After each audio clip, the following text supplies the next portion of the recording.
Hey folks, and welcome to another video from Now a Plain Truth 2. I'm interviewing this lady I did last night. She had to flee her home during the event. She's lived there all her life in paradise, and she tells some amazing stories. I just want to give you a rundown of the highlights because it's very critical to understand all the incredible critical information here. One, she says that the NSA and the Department of Homeland Security were there weeks before the event working on trees and power lines. She says that PG&E was set up at a camp months before in Tuscan Golf Course and were setting up transmitter boxes on telephone poles, which we also had reports from other people. She confirms also the police were blocking people. There was over 50 police that were there, but there were very few fire trucks. She said she saw maybe one or two. Also, that the weather was super cold before the event. This fits in with the cold plasma needed to enact what they wanted to do. She said she saw a big, large black triangle in the sky right as the event was occurring. And she also says that the embers, the nanobot embers, were actually cold. You can hold them in your hands. Please listen to her incredible story. Right now, Christy, and she lived in paradise and has been dealing with the ordeal, and she's been trying to contact me, and she's been telling me that for a couple months, but have been able to, emails blocked, and others that haven't been able to, but we finally got contacted. And Christy, I'm sorry what has happened to you and your neighbors and whatnot, but can you just, your story is pretty amazing, what I think we're going to find out here, but just take us back to how this all got started. Well, this started in probably around May or June. I noticed that going down to Paradise to Chico, there's the golf course, and I noticed that there had been a lot of PG&E trucks there. And over the next week or so, I noticed it's growing, and there's more trucks there. And my cousin, who happens to work for PG&E, I'd asked him what was going on. And he had told me that they were staging that camp for, they're cutting trees for the power lines, get them away from there. And I thought, well, gee, that's awfully big camp for doing that. And they have camps. They have one in Saba. There's one, because I also worked and lived in Belden, which is not too far from Polga. I have to drive by there every time I went to work. So, and they had one over in that area. I thought, well, that's just strange. But wait. So you're saying that PG&E was, let me just interrupt you for a sec so people can understand. This was the Tuscan Golf Course? Yes. Yeah. Yep. Okay. The Tuscan Golf Course is right below you in Paradise. And you're saying that you Correct. saw them setting up, as others have said, PG&E was setting up way back in June and July? Yes, it might even have been earlier. And you drive by there every day, so, and you were looking at it? Yep, and it would grow and get bigger. And I also have another friend who works for PG&E, and I was speaking with him about it, and he told me, he goes, well, don't say nothing, but Homeland Security is there. And I'm like, excuse me? And he goes, yeah, they came in with two semis, two big trailers. One was like a computer thing, and the other one must have been like their office. And he said they were told not to say anything and that they were there to make sure that nothing happened while they were cutting the lines. Like somebody's going to go in there and try to bomb them or something. I don't know. And I thought, well, that's bizarre. And he would say that the agents, there was about 8 of them, they would go into the one trailer and they wouldn't come out. They wouldn't talk to nobody with no eye contact. They also had a helicopter, which I'd seen many times, and it would fly over Paradise like they were doing a survey, like they were scanning. And meanwhile, they were chemtrailing the crap out of the Paradise. How long did bad. You see the helicopters? Because I heard other people saying they saw black helicopters in the sky up there. Oh, yeah. Yep. Probably all summer.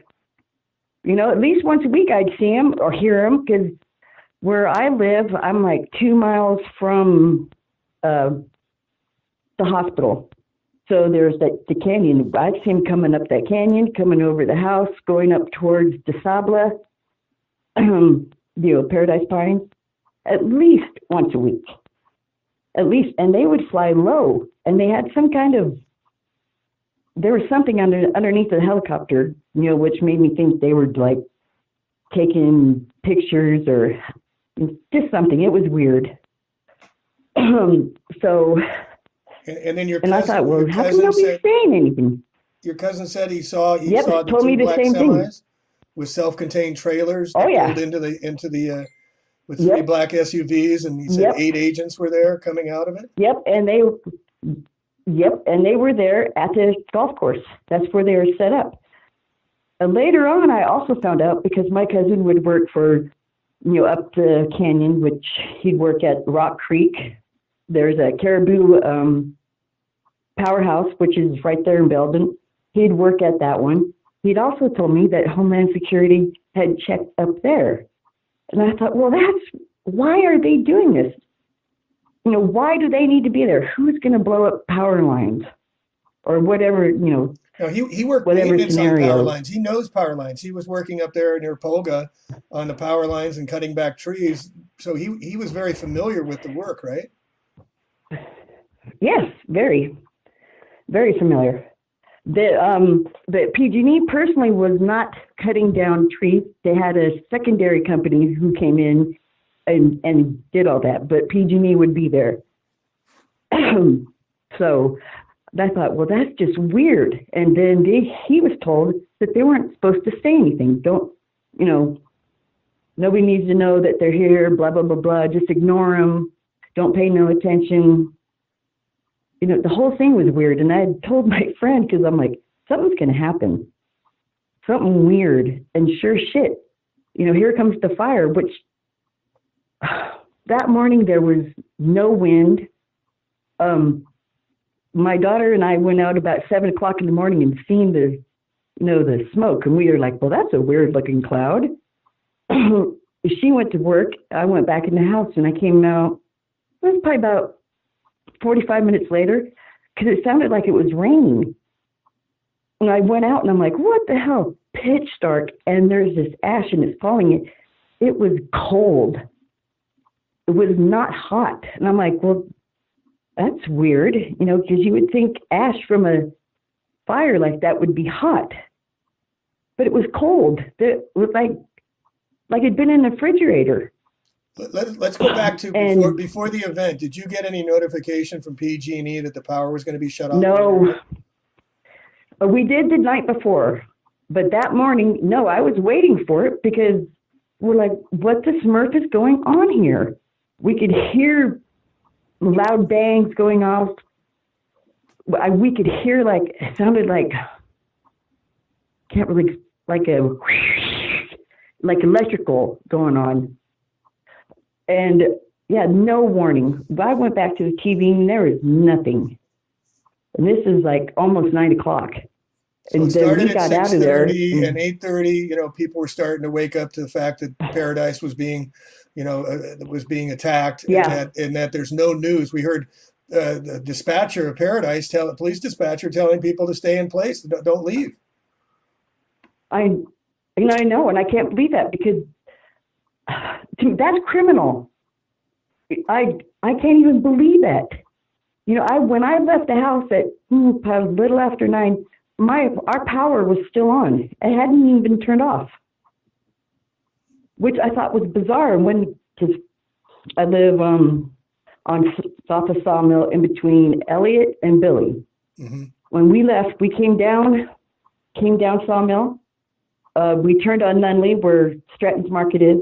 And we're going up Nunley, and people, there's houses it was weird. One house would be on fire, but not the other. And, the lines packed up, and then all of a sudden we see people getting out of their cars and they're running past us. And we're like, what the hell? And you could see in the background, the orange. And so my son-in-law, who was ahead of me, he takes off on the wrong side of the road. I take off behind him. Then we get cars behind us, and we're just whoosh, whoosh, whoosh. We get to Nunley and Clark, And I'm like, what the hell? There's like 30 cops, 30 policemen at the corner. And I'm like, where in the fuck did they, oh, I'm sorry. Sorry. Where in the smirk did they come from? Because it's like 9:30. Where did they come from? And I get to Pearson and Clark, and there's another, at least 30 or 40, which amazed me because I'm like, why didn't they try to get people out? Why are they wrecking traffic and having some people go down Clark and having some people go down Skyway, some people go down Pearson? And then when you get to a certain spot, they'd block you and try to send you in a different direction.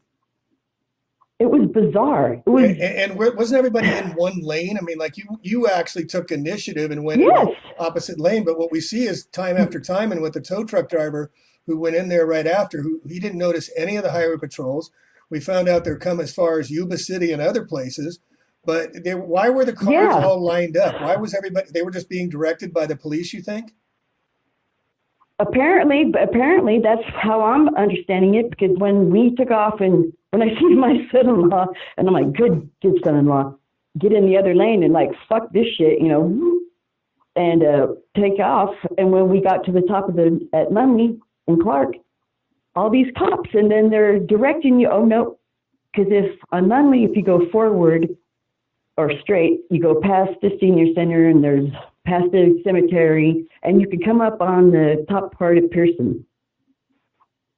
Now, they could have had people going that way and going down, but no, they would stop and let like 2 or 3 go down this one road, you know, past the senior center. But most of us, he directed going down Clark.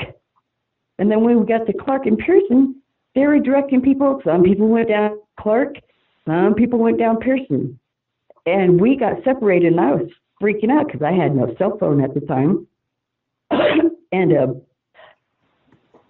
it was bizarre. And he was probably 5 or 6 cars ahead of me, and when we lost each other. So thank goodness, I don't know how I did this, but I was in Chico by 10:45. I got out of there fast. I was What road did you finally get out on? But, what road did you finally get out on? Down Skyway. And when I got down Skyway, did you get through the police? Did they let you through, or you just drove through? I just went. I just went because by the time I got to Skyway and Neil, the cops were basically gone because it was on fire. I mean, it was bad. Both sides of the road were on fire. I was freaking out because I couldn't see anything. It's pitch dark. Both sides of the road are freaking just, I mean, it's pitch dark. And then when I got past, there's like the Y right there of Skyway. And I went down the wrong way because the other side had a tree in the middle of the road that was on fire. So I couldn't go down that way. And when I came down the wrong side of the road, both sides of the road were just, it was blazing. I thought my car was going to melt, my truck. And I couldn't see crap. And when I finally came out of it, I looked over and there's the Paradise Sign, and it just started on fire. And that's how I got out. And I was shaking. I mean, it makes me shake just talking about it because I'm still in denial. So people just sitting in the cars waiting for the police to direct them? Were they just sitting there? Some were, and some people were totally just being.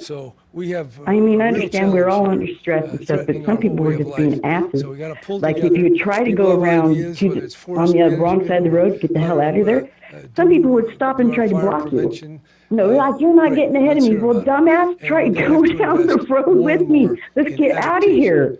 Let's not going to sit here and wait for these police to direct us so we can burn to death. We talk about words like adaptation. You know, and so there's one lane open, and what they said was they had to leave the lane open. But what I haven't heard you mention, and what a lot of people said the same, have said, I don't want to put words in your mouth, but did you see any fire trucks or see any fire people? But also want to reflect on where we are. I did. I seen fire trucks at Pearson and Clark, and I thought, why aren't they doing something? Why aren't they trying to stop the fire? It's so obvious. Because I couldn't understand that. It didn't, really compute. And when I did see him, and I thought that, I'm like, it went out of my head because all I could worry about is getting the, Sure. But getting was that out of one there. fire truck, or did you see several or many, or did you see them coming up Skyway when you're going I'm down? I mean, trying they to. got 50 I didn't see policemen any there. coming up the Skyway. Actually, I did see one down the Skyway because when I got halfway down the Skyway, I looked over, and in the middle meridian, there's a truck on fire, and I'm like, well, that's bizarre. Well, it's just one truck, and I go probably another half mile, and I seen one fire engine, and there was another truck on fire, and I think they were putting it out. I can't quite remember. I just remember the truck being there, and that was by oh my goodness, the little street there. Can't think of it. It's like halfway, almost to Chico, where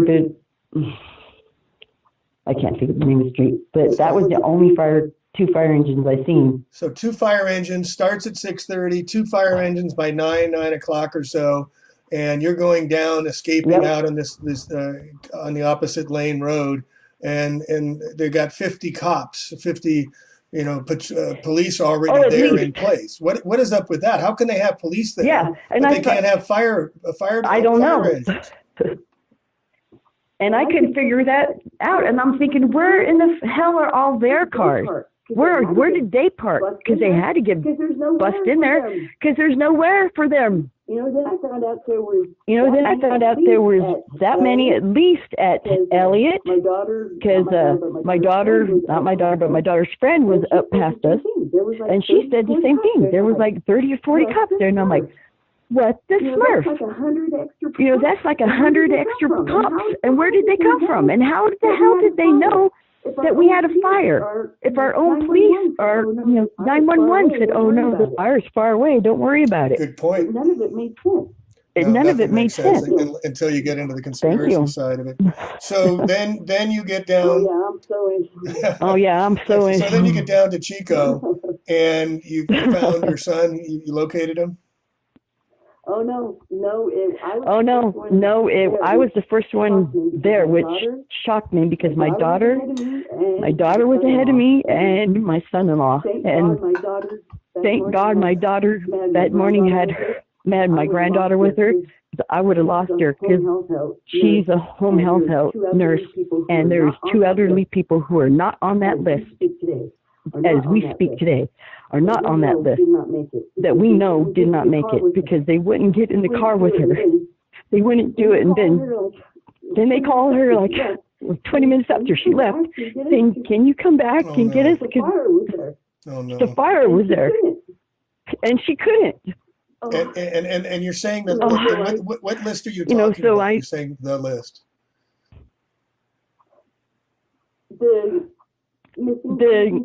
The missing persons list, the ones that supposedly died, are not on that list. Yeah, they're not on that list. 1,341. So I know missing, there's thousands. And then they found there's just 2 missing left. So you're saying that list, the missing persons list, they were not on it, but for a fact that they did not make it. They're not on. Yeah. I'm so sorry. And I know for a fact that they were. And I know for a fact that they were the last of their line. There was nobody left. They were the last. They didn't have children. They didn't have children. The only relatives they did have were back east, and they're like 97, 98. So they're not going to be reported by them because they're probably in a home and don't remember. And Paradise Paradise had a lot of elderly like that. And the way it moved so fast and the way everything happened, there's no way. There's only 88 dead. There's no way. At a zero. How long have you lived in that area? All my life. All my life. My parents bought that house in '76, and we'd moved to Paradise in 1969. So I've been there before it was incorporated, before Kmart was built, before, I've been there. I've been there all my life. I know that place like the back of my hand. So was it a growing community? Because the numbers they have about population, you look under Wikipedia, and it basically shows between 27 and 28,000 people, pretty static for a decade. But then the USA Today, the CBS News, New York Times is using the number 52,000 people evacuated. And I find that number, given the consensus. There's no way. There's no way. No way what? There's no way. After when after the fire, and we're in Chico, I kept asking, I'm like, where are all these people? It was like day 3. And I'd been to a couple different shelters. There was hardly anybody there. And I'm like, where are all these people? And I remember asking this one lady at, I think it was the one down by at the Walmart. And she gave me a weird look, and she goes, well, you know, maybe some of them just went out of town after. I'm thinking, why would they just keep on going? Hell no, that's your house, your home. You're going to stay and see what's going on. You're not going to just keep on going to another town it didn't make sense. Right, and that's what we did too. We went to the Butte Fairgrounds, Silver Butte County, where the Red Cross Center. Yeah, Dollar and then we Fairgrounds. went to the Walmart, and they had some people there, but a lot of people were the homeless people that they were staying next to the Walmart. Yes, that's. Yep. Yep. Yep. I mean, for days I said Yep. that. I mean, for days I said that. I still am saying that. You know, I ended up having to go back to Nebraska to stay with my son because there's no place down there in Chico and the surrounding areas because either everybody the ones that were left got they're rented or they just won't rent to you and they keeping them empty. Do you know? I mean, if you lived there all your life, are there people missing people still? Are there people saying, "Hey, I can't find people"? Is that happening? Are you talking to others? Well, see, I'm kind of lucky that everybody that I know that I care about, we all got out alive. Most of the people that didn't, like my daughter's elderly couple that weren't reported, she reported them, but they're not on the list. There's a lot like that. Wow. A lot. And what did you think when you saw the video footage of that, where some businesses were torched? When I went up there and went up Skyway, it seemed like the corporations, the big corporation places, and the Freemason building and the Adventist hospital, and all these things that were kind of like prized properties were spared. Almost everyone. Yeah, right? and then the individual home, mom and pop Chinese store and other places were completely torched. Yep. Yeah. Totally. Totally. I totally noticed that because I told my daughter, I'm like, you know what's weird? Because the first time I was up there was the day after they let everyone go, and we went up Pearson, so I didn't go up Skyway the way I escaped. And I noticed then, I'm like, well, that's weird. It seemed like all the newer houses were fine. It was all the older ones. And then when we did come up the Skyway, I broke down because I was devastated. Lacamita and all them, that whole strip mall gone. And that was the older one, probably built in the 50s. One of the original Paradise building gone. You look across the way and the antique store gone. All the older buildings. But Starbucks was fine. The Dollar General. The Dollar General's fine. It just seemed bizarre. And I'm like, how is it? When I did see my neighborhood, it was just devastated. My house was gone. Everything the whole neighborhood. Just gone. The whole neighborhood. There's one house left. And I looked down the street and I'm like, everybody's mailboxes is up. Nobody's mailbox is burnt. Nobody's garbage cans burnt. None of my stuff in the yard burnt. The tree didn't burn. Just the house was just gone. Nothing left.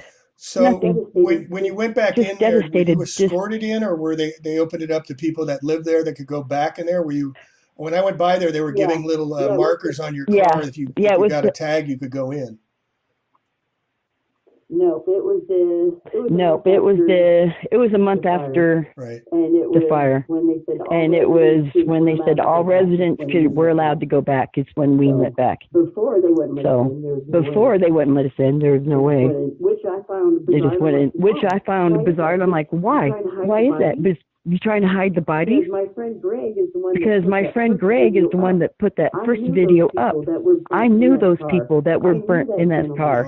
I knew that gentleman who took that video, and I'm glad he had the courage to put it on the internet.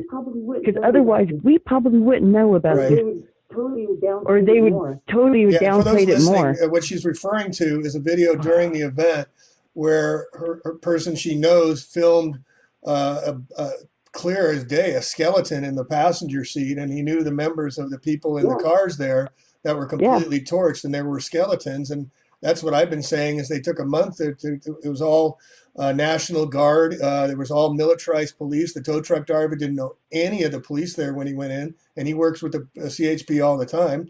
And they were cleaning out all the evidence, and they were making Right. it for. It took a month. Oh, we're going to clean it all up. And did you see all the clear cutting going on 70 up to Polga? I mean, what are they Oh my doing God, taking yes. all the trees? Where's that Oh my money God, going? yes. Where's What that are they money doing? going? I cried. I wanna know cried. who gets that money. Yeah, I want to know who gets that money and why are they cutting down those trees? I'll Why? tell you why. I'll tell you why. When I worked at Caribou Crossroads, there was a gentleman, an older gentleman, he's passed on now. He worked for PG&E. He was a geologist. Now, he would tell me that there is so much gold. There is so much gold up there, it's not even funny. And PG&E knows this. They know this. Tons of gold. Tons of gold. There's more gold in that area than anywhere. So why would they clear cut the trees though? Why are they But a taking lot of like it's underneath. miles? And I mean, they had heavy equipment. They had road blockages, one lane for miles and miles, all the way up past Concow up to Polga.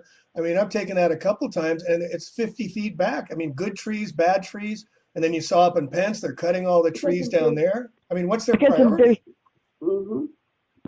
Gold. I'm thinking. Gold. Why- I'm thinking. Why would you cut There's trees to something- get gold? What does that have to do with Something, gold? you know, In the roots, in the roots, you know, if they have to get down in there. I remember in July of probably about 5 years ago, there was a big rain up at Caribou Powerhouse, and the river was just, I mean, it just took out a lot of stuff. And there's like a little dam there. PG&E had another barge put in it, and they were going through all that dirt. Because there's a Right. shitload of gold. There's a reason why there's a creek up there called Yellow Creek. It's because when the Dutch settlers came in there was so much gold that it was yellow in the creek. That's And how the much. Gold Nugget I mean, Museum there's was a lot. spared, right? The biggest gold nugget ever found in California, and the Gold Nugget Museum was Yep. spared.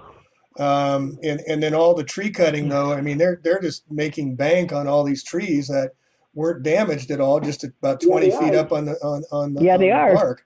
So when you went back to Chico and you were there for a month, did you go to FEMA to try and get help? Did you go to Red Cross and try and get help? What happened? Yeah. Yep. Yep. FEMA, I got I got some help. paid for motel for a while. Paid for motel for a while. I got $4,000. like $4,000. Red Cross, I got Um, $900. Red Cross, I got $900, but that's I haven't got anything else. Nothing else. And I'm like, Nothing else. And I'm like, where's all this money going that's supposed to be coming to the fire victims? Nobody I know has Right. gotten any more than that. Nobody else has been. Nobody else has been, where Governor Newsom has where raised is it? $5 million, Where he is the said, money? in Sacramento in his first fundraiser after he got elected governor. United Way has a GoFundMe that's raised where's that millions of dollars. Red Yeah, where's Cross, that money? and all that. And to a person I've spoken with, Christy, nobody's seen more than a few $100. Same thing happened in Hurricane Harvey. The people that lost everything got $1,800 from FEMA, but they had to collateralize their property against the $1,800. They didn't just even give it to them, and they got flooded out.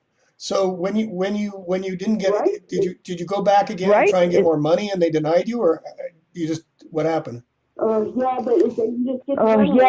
You just get to run around. You get to run around, and the way things happen for me. My dad passed away in October. My dad passed away in October of 17. My mom just My mom just died 6 weeks Oh, before I'm the sorry. fire. Thank goodness, because I wouldn't have made it out. I wouldn't have left her. I didn't know my dad had insurance. I didn't know my dad had insurance. When I did find out, And when I did find out, which I'm dealing with now, and that's why I went back to California last to week deal with it, try to get some money. to deal with it, try to get some money. They're telling me now They're telling me now that, and I put everything in a trust, thank goodness, so they can't take my mineral rights away from me. Now they're telling me that Now they're telling me that I'm not my dad's representative because The insurance was only in his name. the insurance was only in his name. But I'm good enough for them to try, for them to get information from me. But I can't Wait a collect on the minute. insurance. Your parents So owned the I'm property you screwed. were living in, and they were carrying the insurance, right? Yep. And then when you Yep. went to file, your parents Yeah. passed away, but were you paying the insurance? Were you paying after they passed? Were you making payments on the Yes. insurance? I was. Yeah.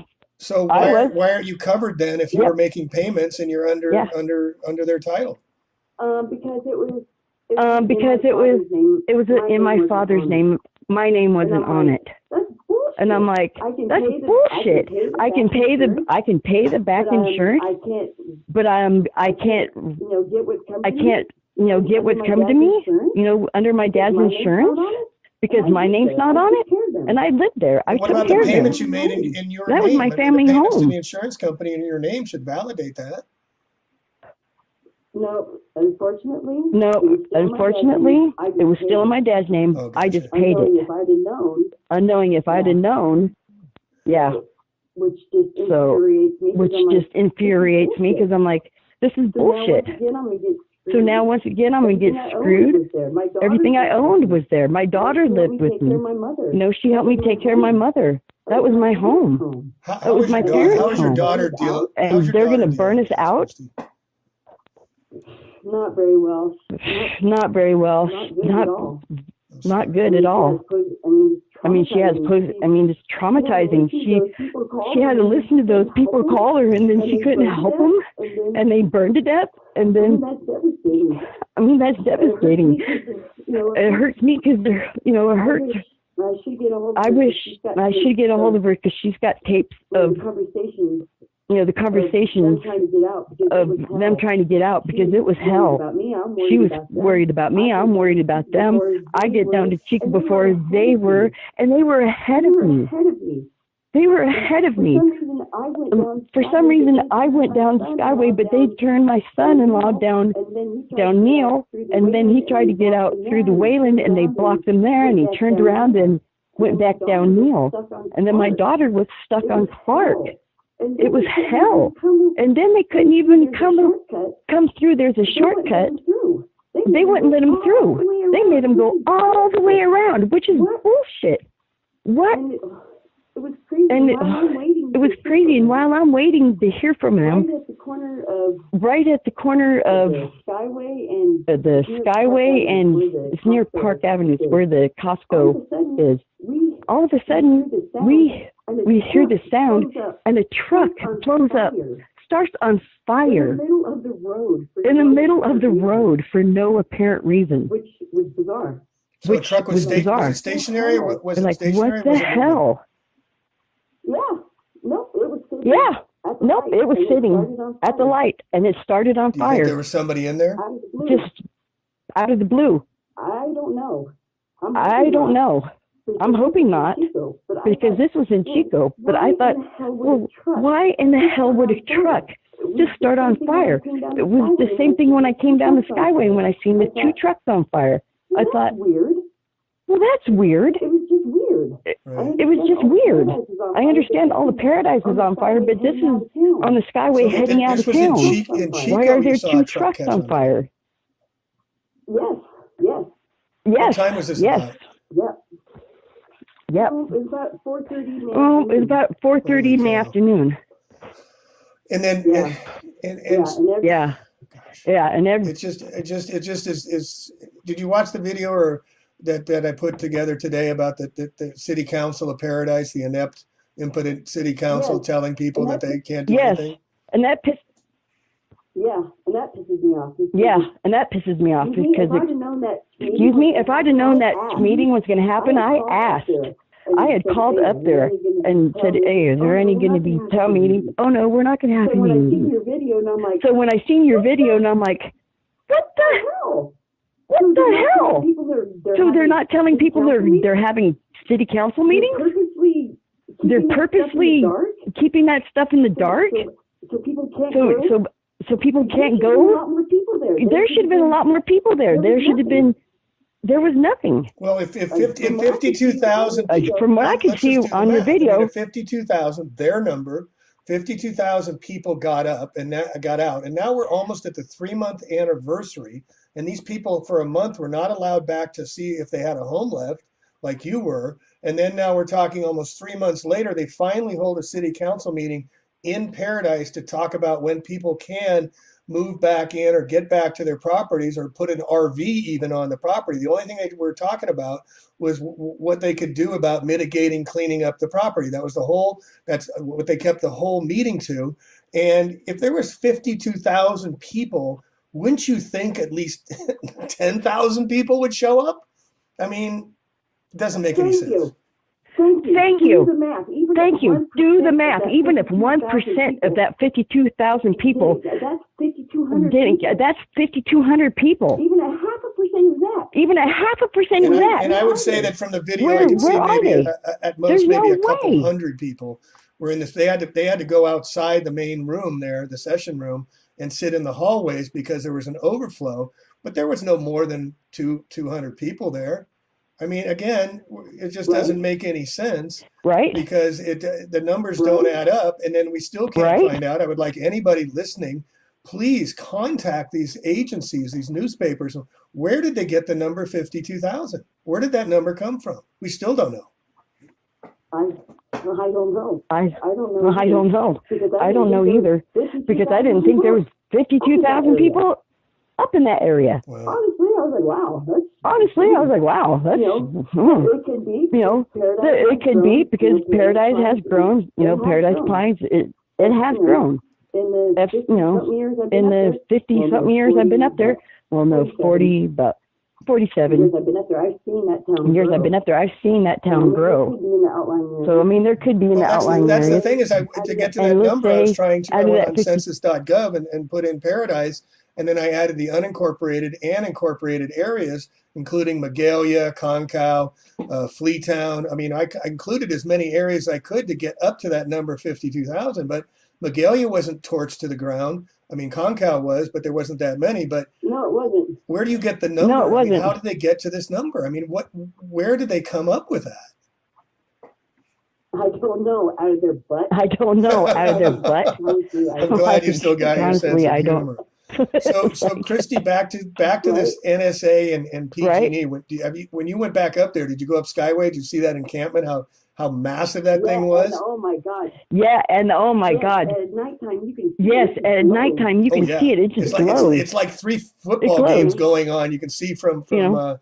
From the highway down below up there. It's just like a massive, lights on and everything. It's covering like 30, 40 acres, and there's hundreds. Yep. I counted hundreds and hundreds of not just PG&E trucks, but these white unmarked trucks. I saw them everywhere around Paradise. you. White unmarked trucks. Thank you. Yes.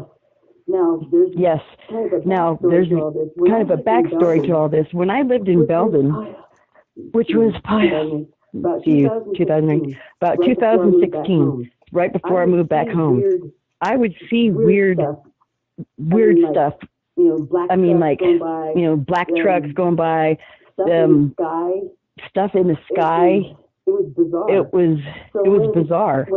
So when this started in Paradise, I started seeing the same things in the sky.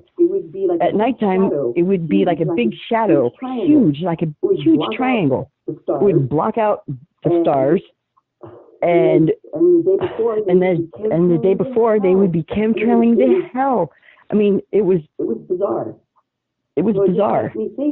So it just makes me think that, they did something. It was on purpose. It was pre-planned. It was, I think the reason why Homeland Security was there is they were checking on how many people were up there, what, the elderly population. I think it was planned. I think it was planned. Plus they had really in do. 2017, they had evacuation drills where they lined out how people were going to get out of there in 2017.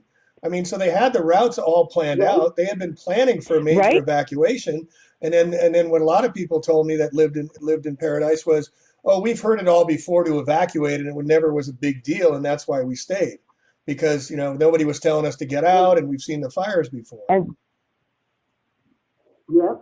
Yeah, because the chips fire Yep. actually. Yeah, because the chips fire actually started behind my house. That was in Plymouth County. Because my house is behind the Pacific Crest Trail. Some transient started that fire. That fire did not act like the one in Paradise. It was different. The one in Paradise was different. The chips fire was a natural fire. The chips fire was a natural fire. It burnt trees. It didn't do what it did in Paradise. There's just no way. It was So, totally different. so have you talked Totally to others different. when you were in Chico and whatnot, and did they have similar stories like yours? Yes. Yes. And some people just don't want to talk about it. And some people just don't want to talk about it. They just don't want to. We all have stories of trying to get out and being shoved in different directions. You don't know, you can't go down that way. When clearly there was nobody down those roads, like Wayland, which comes out on Wayland goes out to a Wheeler, which you'll come out on Pence, past on Highway 70. They weren't letting people go that way. There's been so much. They stopped it and they made them go down a different way, down Grove Road over to Neal. And then when they get to Neal, stop them and don't let them go. That's another my thing. daughter said, The tow truck driver when he went in there a Sunday. So the event was Thursday, and he was allowed in on Sunday, escorted in by the militarized police. And I asked him, as I said, as you went in, how many dead bodies did you see? And without hesitation, he says, I saw 200 easy, just on the first blush. And then what he said was, up Honey Run and up these other roads, I saw cars just lined up one after another, all the way up the roads, like they were told to stop and stay there in place. And these cars, I saw bodies in them. They were. Yeah. I happened it was day 4 or 5, and I was standing in line, and I think I was at FEMA, if I remember right, and the people who were ahead of me were talking about their experience, and they happened to have been at the More for Less, which is at the corner of Skyway and Billy. They were told that the policeman knocked on the window, told them to get out of the car and to run. As they were running, they were catching on fire. Literally catching on fire. Literally catching on fire. Yes. Who told you that? Yes. Who told you that? I heard them. They were ahead of me. I heard them. They were ahead of me. They were people who lived in Paradise. They were people who lived in Paradise. And they said as they were running, that the cop behind them was patting out his back because they were literally catching on fire. And the only reason why they made it was they were able to get into it. A friend of theirs was further down the Skyway, down by Jack in the Box, and they got into their car and they were able to haul ass down. So why was the and I was floored when I heard this. Fire? Why was the cops? Because we've heard this several times now that the police were telling people to get out of the cars. Because apparently the fire was coming so fast that would be the only way they were able to escape, because there was such a gridlock of how they clustered. Excuse my language. The escape route. But people couldn't get out. And plus, a lot of people, unfortunately, we were unprepared. There was no warning. There was, all of a sudden, there was just fire. From 6:30 to 9. That's not a whole lot of time. A lot of people were still in bed. They weren't aware of this. And when they were, it was, get out, and there's already cars in line, and you can't get out. Christy, that's the same thing that happened with me when I got knocked on the door from my neighbor at 4:30 in the morning here in Santa Rosa the year and 1 month before that.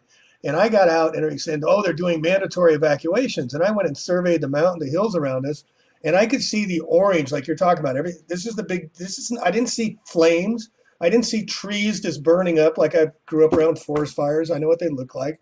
I didn't see any of that. All it was this big orange glow. Yeah, but it didn't look like it was anything threatening. I'm like, what the heck is going on? Why are they evacuating when it's way over in those hills? There's no flames coming up over the ridge lines, yet they're evacuating people. Well, now we know, because these things move and they hit the different areas. And the other thing, too, which I want to keep reminding everyone, everyone, please, we don't know where they're going to hit next. Keep your gas tanks full. No. So many people were No. stuck in Magalia and other areas that were Thank stuck you. with gas tanks empty. And Yes. a lot of people didn't make it Yes. out for that simple reason. Same thing Yes. happened here when I went by Santa Rosa, the gas station here. There was 50 cars on the side of the road with the lights off, the power off, waiting for the darkened gas station to open so they could get out. Yeah, which my son-in-law was one of those which people. My son-in-law was one of those people. Thank goodness. The night before, this is sad. My daughter got all of her stuff out of storage and brought it to the house because she was living with me. All of the stuff they didn't want to get burnt or something happened to it. Well, anyways, they didn't have gas in their expedition or exploder, whatever they had. So James, thank goodness, he came and got my daughter, got the car, switched vehicles to get gas. And he said, I'm like, you got gas? He goes, yeah. He goes, I was one of the first ones. He goes, by the time I turned around and looked behind me, he goes, there was 50 cars behind him. Oh my God. And I was like, oh my God, there was somebody looking out for us that day. It might have been your parents, I think, is what I first thought when you told me about your parents passing. They might have been helping you, little angels helping you. I'd like to think that anyway. They had to have been. They had to have been. They had to have been because there's no reason why I got out so fast. I'm not joking. I was in Chico by 11:15. I shouldn't. Thank God. Thank God. It worked out. And the first person I happened to see was my ex-husband, which, thank God he got out because he was living on Billy, but he had a motorcycle. And both of us, I was just like, oh my God. It was devastating. Me and my dog, that's another thing. We got out. Thank God. Thank God. And I don't know how. I got to Chico before my son-in-law and my daughter. Thank God we all got out. But thank God we all got out safely. Everybody I cared about. Unfortunately for my daughter, she had clients that passed away, which is totally devastating for her. She's having a hard time with that, feeling guilty. About that, but she couldn't. She tried. And then my son-in-law brought up the fact, he goes, Melissa, if Cheryl and Larry would have said yes, you wouldn't have made it out because there wouldn't have been time to get them in the vehicle and their pets, and they would have died. Christy, this is a tough question, but I want to ask it because you can at least address the issue. And, I'm talking to people down in Malibu who are having the same experience 3 months on. Nobody's helping them. Nobody seems to care. They're all alone and whatnot. But do you know what survivor's guilt is? Yes. And I want to ask you, does it cross your mind? Like, why did I make it out okay and others didn't? Yes. That's got to be a hard question. Every day. It is every day. It is every day. And every day I ask myself, every day I watch your videos, I'm like, how come nobody's brought up the fact that freaking Homeland Security was at the fucking goddamn PG&E camp? Am I just the only one who's going to say something? Or... and I've been waiting. I've been wanting to talk to you for so long to tell you that because I think that's a huge point. Why were they there? Why did you see the picture of the sniper with the Cal Fire on top of the Cal Fire truck with the sniper rifle with the silencer on it? Yes. Yes, that was scary. And that's another thing. I'm glad you reminded me of that. There was people that I know that tried to go through, I can't remember the name of the little road that goes from Pence to Clark. And you can go from that road goes all the way to that road goes all the way to 99. They had freaking not UN, the National Guard with freaking machine guns and wouldn't let people through. Made them go all the way around. Now why? The fire's not anywhere near there. They could have got so many more people out faster that way, but they would not allow it. Why? And why is the National Guard there? I mean, that's the other thing is we went to when we went up there to go, Right, try and and so go in. fast. Yeah, Right, yeah, and they so were there. fast. They'd been there before the event. PG&E was there before the event. Yeah. I've shown out in Chico by Yeah. the airport where FEMA has Thank you. 50 acres of a massive operation there. And Deborah Tavares talked to the National Guard there and said they were there before the event. We went to the Butte County Fairgrounds, the Red Cross. I talked to the first guard employee from Georgia. He said he was there on November 8th. I said, "You were there the day the fire started?" He goes, "Yeah." How? How? How is that possible? How is that possible? It don't make See, sense. that's it. It only Don't makes make sense sense. under one, That means it's to like, me, am I? Inspector Clouseau, you eliminate all the possibilities and it's only what's left is the answer. And the same thing happened here. And the same thing's going to happen to which Yes. I'm putting out is like, I mean, here they found benzene in the soil so the people can't rebuild. The insurance, 97% of people don't have enough bullshit. insurance. Do you know it's naturally Yeah. occurring? Oh, they're saying it's and the not gonna let PVC anybody pipes. rebuild. Yeah, and not going to let Well, and now anybody they've come up rebuild. because I think because of us speaking out and giving an alternative narrative, they've come up and like just basically I'm just screaming this could not possibly be a wild forest fire. It could not. With one house torched, another 3,000-pound No. cars flipped on their roof, 100,000-foot Kmart scorched to the ground, but the trees are fine, jumping a 6-lane freeway, on and on and Thank you. on. It can only be explained if these events were planned, if these events were targeted, and if these events were much part of a greater agenda that's been planned out. And that would make sense why you would see NSA. That would make sense why PG&E. I mean, I went up there and I interviewed a guy installing all the fiber optics, and he's cramming it all down into the ground, these orange and blue cables, just like they're doing all around here, these dark fibers under the ground.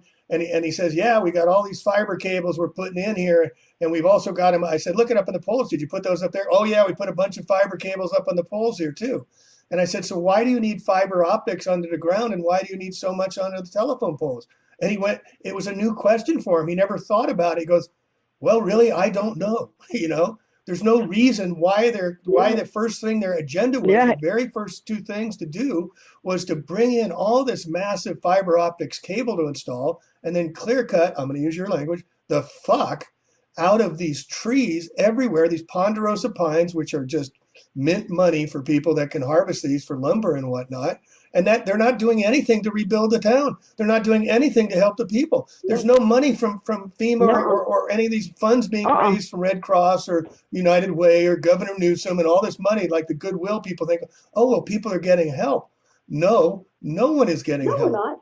I'm still funding people living in cars in Chico. No, we got. The only thing we got to help get help to is, excuse my language, is a big one upper butt. That's all we got. Yes. That's all we got. And the other thing, too, is what people need to understand is the governor of California, before he left office, Jerry Brown, announced, came back for a second time, and maybe you saw this, maybe you did not, but he came back and reiterated with a little different language that the fires were the new abnormal, and these fires will be going on for the next 10, 15 to 20 years and be, quote, increasing in intensity. Now, how would this man know that? I think we were just at the beginning. Because it's already planned out. They're just seeing how excuse my language, how not awake people are. People do not pay attention to what's really going on. They don't. And sometimes when you bring it up to them, they get this glazed look across their eyes, and they can't believe it. And they count on that. The powers that be count on that. They're just trying to see, they'll take this excuse. Excuse me, a squirrel started it? When did they have opposable thumbs and have lighters? They didn't start this fire. They didn't start this fire. Now they're changing this fire. Why didn't it? The wildfire scenario, since we made such a big stink about it. Now they're saying it was a fire ignition out here in Santa Rosa, where the fire embers got, a telephone pole that was chopped off on a private property by woodpeckers on a private transmission line, the Tubbs fire. It took them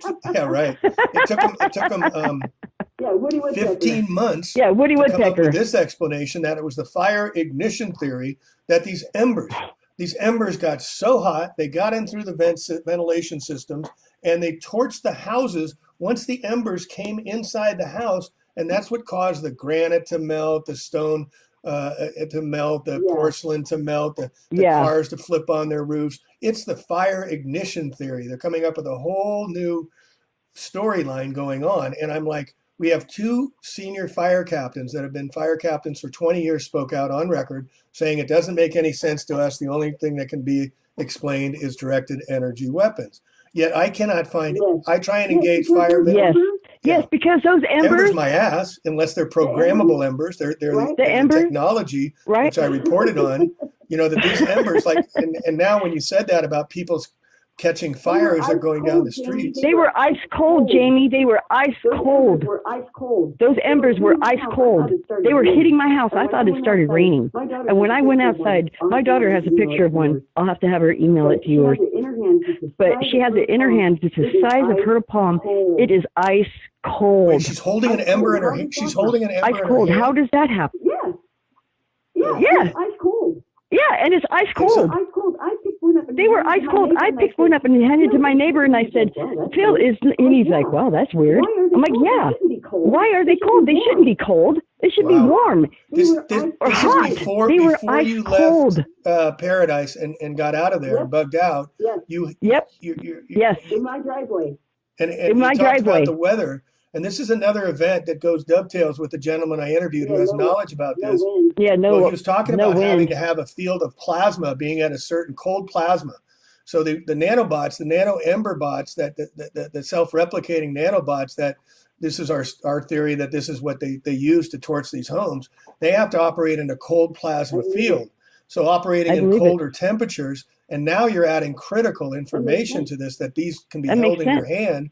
But as soon as they touch clothing, as soon as they get to a certain heat parameter, or maybe they were guided through their directional GPS systems, they could target anything they wanted. And as soon as they saw a heat-seeking body, they went and attacked the bodies and then turned into fire from within.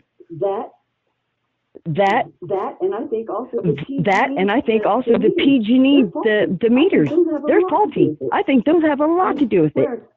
I swear, there was houses that didn't have PG&E. They were fine. Like the new houses being built. They were fine because they had no power to them. There was no power. There was no power. I believe that those, and I think you're 100% correct with that technology, with the nanobots, that the Freon the Freon in the refrigerators, are the smartphones, the smart TVs, all that's connected. All they have to do is just flip a switch and it goes straight. Oh my God, you just reminded me of something. 2 years before this event. 2 years before this event, I had noticed on almost every street corner, they are putting these devices, like a transmitter. And I kept on asking, what are these things? Because, kind of freaked me out a little bit. I went to the town hall and they told me it was for railroad cars. And I'm like, but there's no railroads around us. Well, it's just technology, so they know where certain things are. And I'm like, okay, because I wasn't going to get a straight answer, and I knew it was bullshit. I'm thinking now that that has something to do with it. That was probably the transmission with the extra little thing they needed to go to the houses to start the damn we have reports fires. of people that are saying that they saw PG&E a week and 2 weeks ahead of time putting in these transmitters about 10 feet up on telephone poles, and they looked really weird and strange, and they couldn't figure out why they were installing these all over the place, these little boxes. They called them transmitters too, right before the event. Yeah. Oh my goodness. So I'm not Oh my goodness. So I'm not crazy. I'm not crazy. When did you see this? And how soon, before November 8th, when did you notice these boxes going in?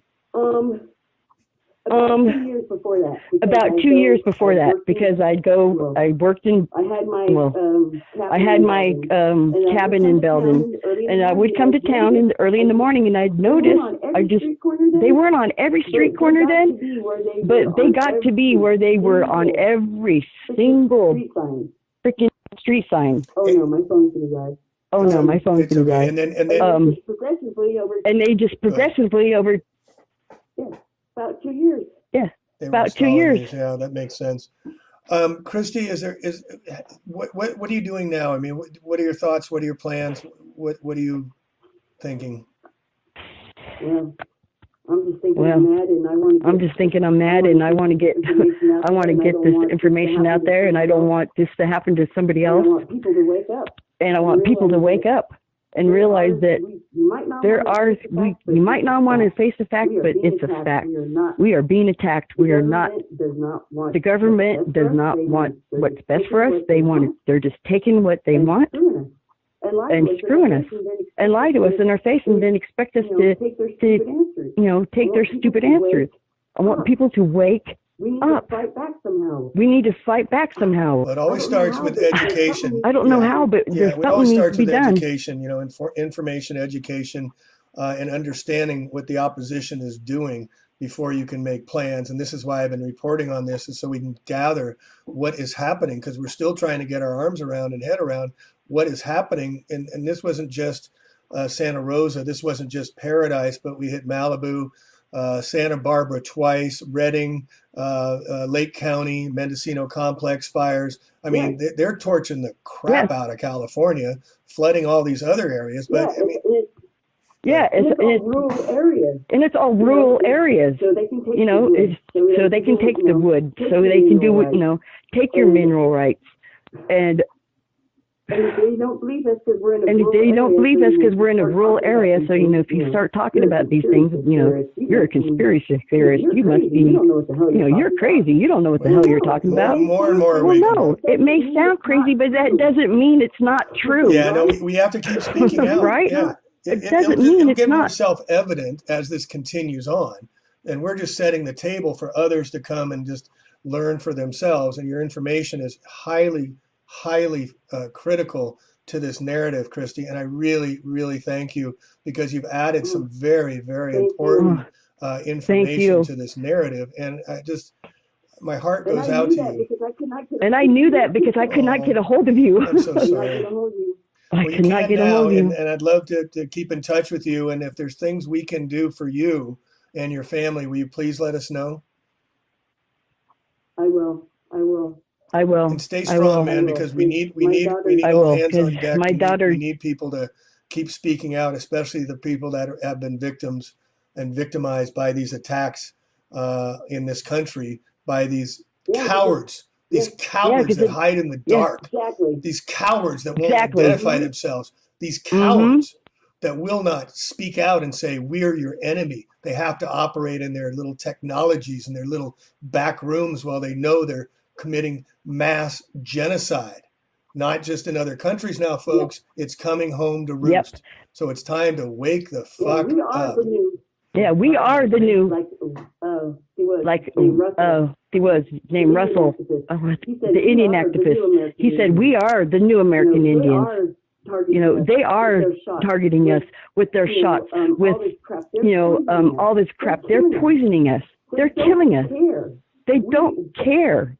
We're peons compared to them. They're just like, we're cattle. My phone's going to die. And I know your phone's going to go out, but again, thank you. And yes, we are in the other worlds, the brown people of the worlds, the black people of the worlds, the other people who have been at the other end of the barrel of the United States military machine are now looking at us going, how does it feel, guys?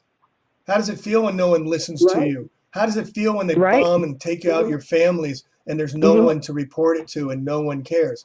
This is coming home to roost, folks. So I can't emphasize enough, while we can speak out, we must speak out. Even though it may compromise our popularity, even though people might look at us funny, because it's going to continue on. And if we don't speak out, this is never going to end. So again, Christy, thank you so much. Right. I'm willing to look silly. That's right. I'm willing to look silly. Thank you. You're welcome. Thank you. I'm so glad I got a hold of you, because I knew the information I had was critical, just for the fact I couldn't get a hold of you. I knew right then. I'm like, oh my God. I tried to write you an email and I'd tell you a little bit what's going on, and the emails would keep coming back. I almost gave up. Thank goodness I got through to you, and I hope this helps. Yes, and I'm so glad you. Yes, I'm so glad you're speaking out, because I'm with you. If there's more information and I watch think your of videos things all more that you want to add to the narrative, because you do have such important information, will you please contact me again? I will because I do. I will because I do. It will come back to me because I get kind of a little bit excited because I haven't been able to tell my story. So there's things I forget And the and other I thing will. you might want to consider I'm writing glad it this is down, getting and out you may there. even want to consider, and I So can help you with that, writing a book about it and starting to get this down into print. So when the electronic world gets shut down, which it will, we're going to have some archival information about this, because this is the beginning, like you said, and we need to chronicle and archive this information. This is a crime scene, folks. We're investigating. We are the police. We are the it is. detectives that you and I and everybody else are putting together this story about a genocidal attack being done on United States soil, in the dark, and keeping everybody just totally on their heels, Yep. totally in fear, and there's no support systems. The government is not your friend.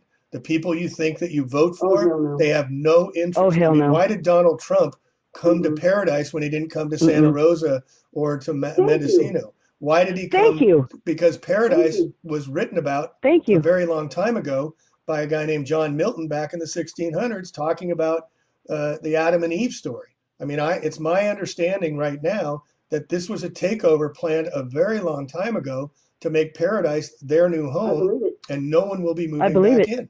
It's they're claiming their land. They're clear cutting. My feelings now are they're clear cutting the trees off because they want to have their views. They want to be protected. They're putting in the high tech fiber optic systems for themselves, and then they'll just keep making excuses for people why they can't move in there. But that area there is a beautiful area. I mean, the butte there overlooking the west, the sunset. I could see why the elite would say, or the elite, I call them, because they're no longer elite because we're shining our light. It was paradise. It was paradise, and I loved that. It was paradise, and I loved that. I loved it. I grew up there. All my friends, my family's there. My uncle lost his home. My cousin who works for his home's gone. My grandmother lived there.